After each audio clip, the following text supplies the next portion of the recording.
She is not a child, she is the flame, the white flame which will set light to the world. She is the elder blood, the blood of elves, the seed which will not sprout but burst into flame, the blood which will be defiled, the time of end. If asked who is the protagonist in the world of The Witcher, the answer can be misleading. We experience everything through the lens of Geralt's cat-like eyes. We bear witness as he cleaves through the grit and gristle of the world's foul underbelly, and his humble, unpleasant life subverts that all too familiar fantasy trope of a child's destiny, determined long before their birth as a result of some ancient prophecy. But strip away Geralt's world-weary perspective, and it's clear to see that Geralt is not the protagonist. When the prophecy begins to unfold, the Witcher is well out of his depth, and he is little more than a bystander, a supporting character to the true protagonist of this tale. In actuality, this is the story of Cirilla Fiona Ellen Rhiannon, the Princess of Cintra, the heir to the throne of the mighty Nilfgaardian Empire, the destined child of the Elder Blood, the ashen-haired Witcher of the Wolf School. Hey guys, it's Drew here and welcome back to my Witcher lore and mythology series. In this video I'm going to tell you more about Ciri, as well as the power of destiny in the Witcher universe, and I'm going to argue which of the Witcher 3's endings is in my opinion the true ending. But don't worry, before I get to that final point I'll be sure to give a warning for anyone who may not have finished the final game yet. Cirilla Fiona Ellen Rhiannon, or Ciri for short, was the daughter of Pavetta, the Cintrian princess, and Emir var Emrys, the rightful emperor of Nilfgaard, who was using the alias Junie, Urchin of Erlenwald, at the time of Ciri's birth. What makes Ciri so crucial to the story and the fate of the world is her connection to the Elder Blood. The Elder Blood is described as a breeding program designed by the elite elven mages as a means to create an extraordinarily gifted child with power that could exceed their own. Elven prophecies foretold that the child of the Elder Blood would rescue the elves from annihilation.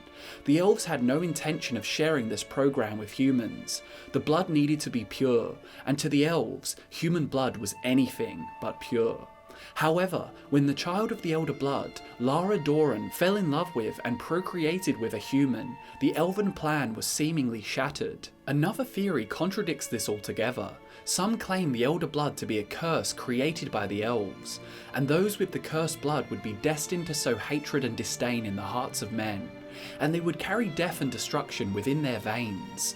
Others claim the Elder Blood is an extremely rare inherited talent, granting control over time and space to a degree unattainable even to the elven sages.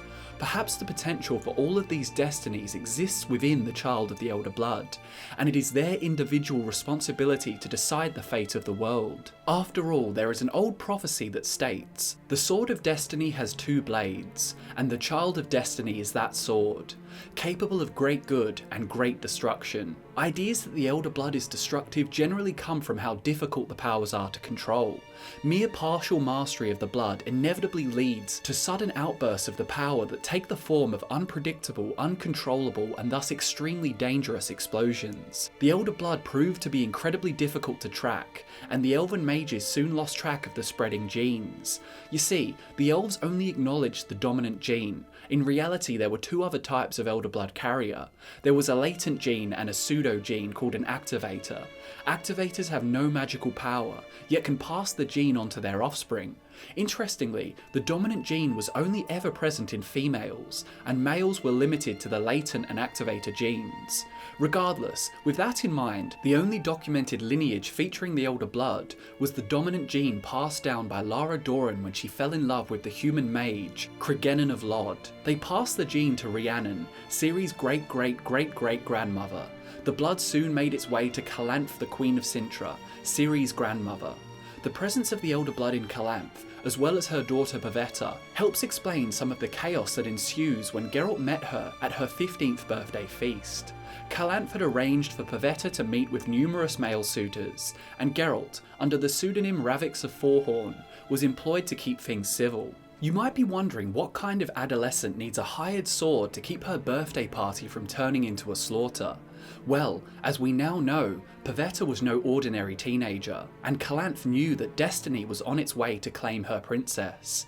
Pavetta was a subject of the law of surprise, a custom which is usually incredibly rare, but in the case of Ciri's family, it's as common as rain in a Temerian winter. 15 years prior, the heir to the Nilfgaardian Empire, who was hiding after a usurper stole the throne from his father, stumbled across the wounded king of Sintra. In exchange for saving the king's life, Emir, or Junie as he was currently known, enacted the law of surprise. For those unfamiliar with the custom, the law of surprise dictates that a man saved by another is expected to offer to his saviour a boon whose nature is unknown to one or both parties. The request is usually articulated like this: the saviour may request from the saved man the first thing that comes to greet you, or perhaps what you find at home yet don't expect. 9 times out of 10, the saved man returns home to be greeted by his old arthritic dog, in the former case, or even another lover in his wife's bed in the latter case. In these cases, the law of surprise is a total failure, and the saviour would have been better off simply asking for a heavy coin purse. But in the off chance that the surprise is a valuable one, the law of surprise pays off. In these instances, the boon takes the form of the saved man's firstborn child, conceived or born without the father's knowledge. There is a poetic notion of destiny entwined in this custom. In reality, you could just pitch a hard bargain and force the desperate man to give you his son. In his desperation, he may just acquiesce. But the law of surprise isn't blackmail or a hard bargain, it's fate. Witches are especially prone to evoking this custom for a couple of reasons. Firstly, willing volunteers to undergo the Witcher trials are hard to come by naturally. And secondly, the idea that destiny is somehow involved in the child's fate suggests they would be more likely to come through the tribulations unscathed, or at least alive. As one final interesting side note, the law of surprise exists in real-world Slavic folklore. In these tales, the law originated as a form of payment for a devil's service. So, on Pavetta's 15th birthday, Junie came to collect his child of destiny. Calanthe hoped Geralt would intervene to stop proceedings with violence, and when it became clear that he would not, she hoped to trick Junie into revealing a curse he'd had since childhood, which turned his head into that of a hedgehog's during the day. But Pavetta would not allow for the law to go unhonoured by her mother or her prospective suitors.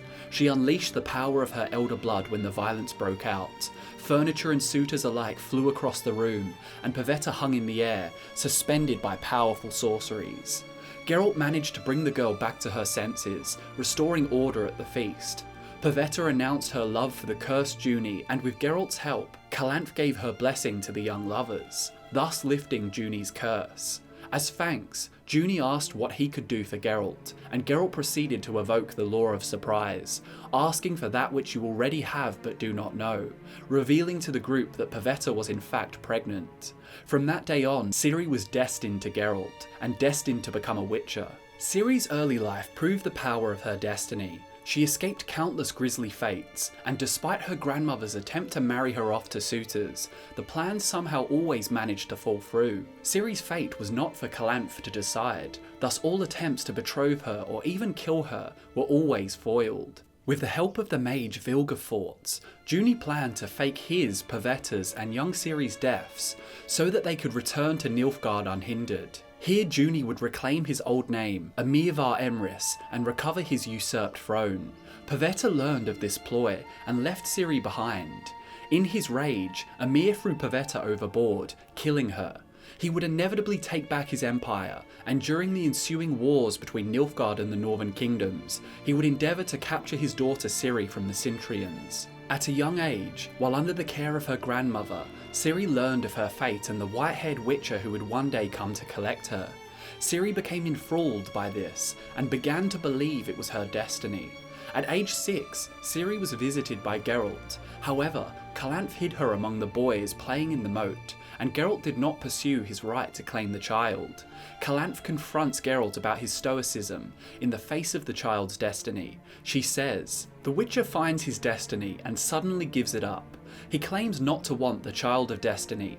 His face is stony, ice and metal in his voice. He judges that a queen, a woman when all's said and done, may be tricked, deceived by the appearances of hard maleness. No, Geralt, I shall not spare you. I know why you are declining the choice of a child. You are quitting because you do not believe in destiny, because you are not certain, and when you are not certain you begin to fear. Yes, Geralt, what leads you is fear. You are afraid. Geralt proceeds to reminisce about the horrors of the Witcher trials, horrors he would not wish upon any child. His mother could have easily aborted him with some elixir had she not wanted him, yet she gave Geralt to the Wolf School and gifted him a lifetime of trauma. How could he subject the Child of Destiny to the same fate? Yet it soon became clear that even Geralt is not strong-willed enough to overrule destiny. Calanthe arranged Ciri a marriage to the Prince of Artra, only it was soon called off. She then arranged Ciri another betrothal to the Prince of Verdun, but when she arrived in Verdun to meet her suitor, she escaped into the forests of Brokilon, a dangerous region ruled by the Dryads. In these woods, she met Geralt, yet at this time, neither of them knew each other. It turned out that the Dryads planned to turn Ciri into one of their own. That was the custom when women or girls wandered into Brokilon.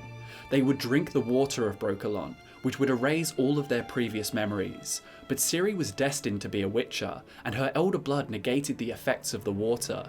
Ciri chose to leave with Geralt, and at this point she had discovered he was the Witcher destined to claim her. Adamant that he would not make a Witcher of the girl, Geralt left her with the druid Mousesack, who could return her to her grandmother. Mousesack, in defiance of the Queen of Cintra, advised Geralt to reconsider.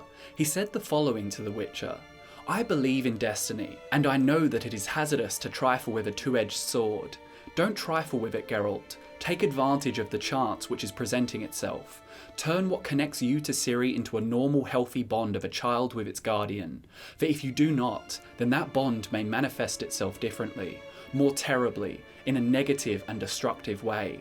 I want to protect you both from that. If you wanted to take her, I would not protest. I would take upon myself the risk of explaining why to Queen Calanthe."